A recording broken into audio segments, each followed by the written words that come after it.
Star Trek: The Next Generation made the smartest change to Starfleet's Delta badge.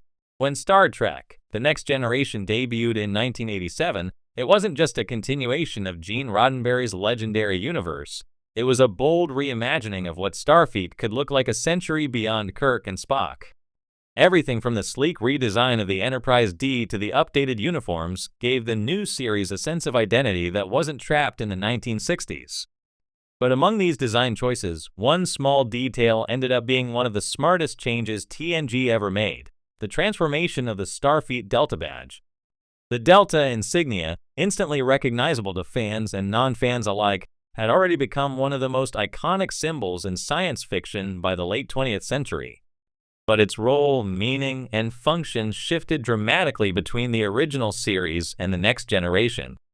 What was once a costume and accessory became a defining element of the Star Trek mythos, and the shift explains why the badge today is synonymous with Starfleet across the franchise's many iterations. Let's take a deep dive into how this subtle yet groundbreaking redesign in TNG set the standard for every Star Trek series that followed. The Delta before TNG, a symbol without standardization. In the original series 1966 to 1969, the Starfleet insignia was still in flux. Contrary to what many people believe, the arrowhead-shaped Delta was not originally universal across the fleet. On the USS Enterprise, Kirk and his crew wore the now famous arrowhead insignia, but other ships had their own emblems.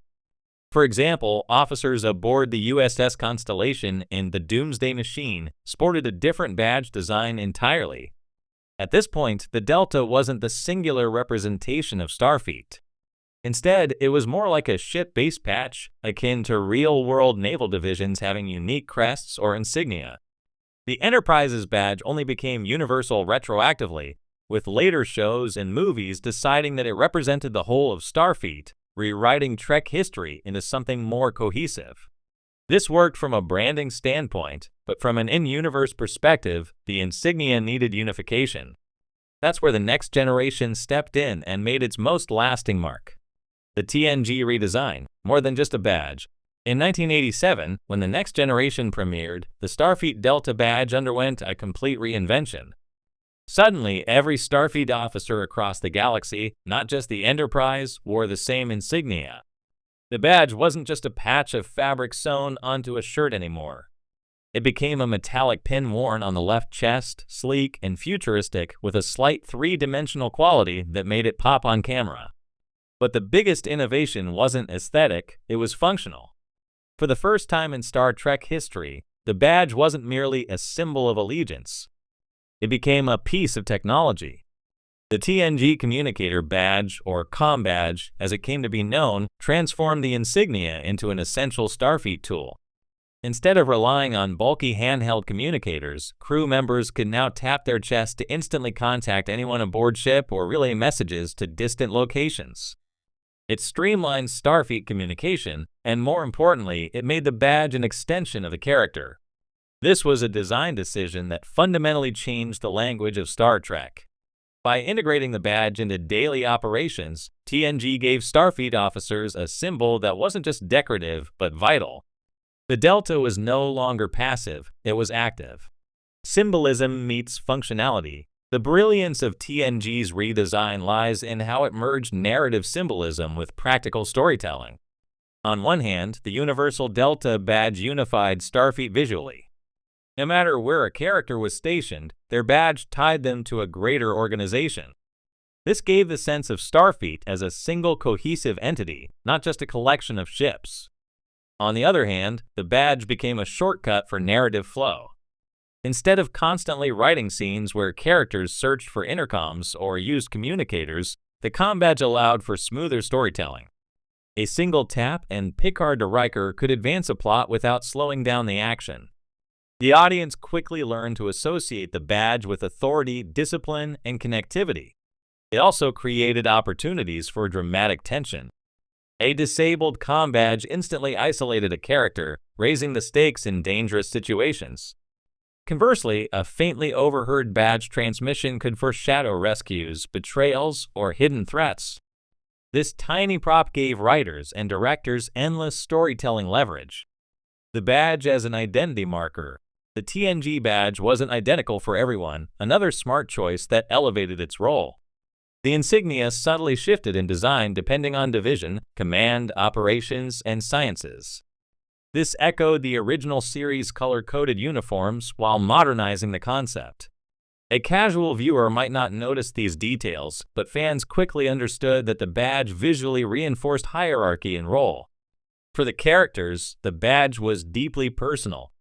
To wear the Delta was to carry the weight of Starfleet's ideals, exploration, diplomacy, and responsibility.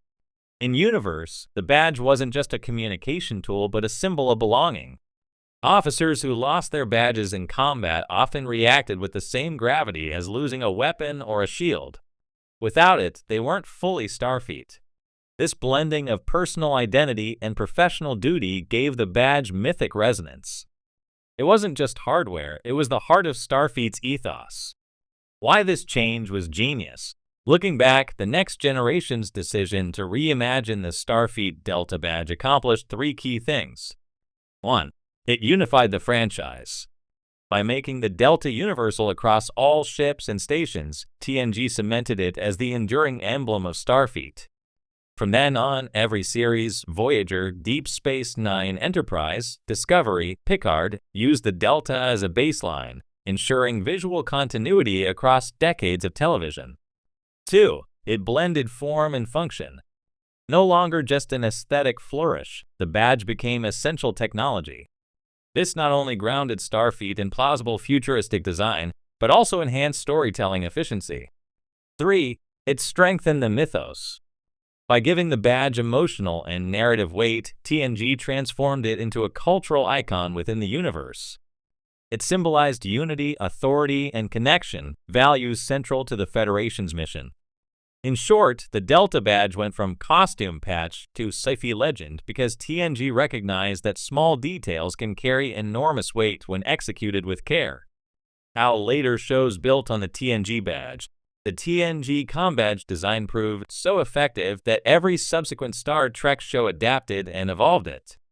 Deep Space Nine introduced variations reflecting different eras of uniform design, but the combadge always remained a vital piece of tech.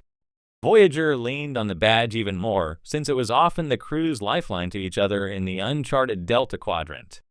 Enterprise, set a century before TOS, cleverly omitted the combadge to show technological regression, reminding fans how advanced the TNG era really was.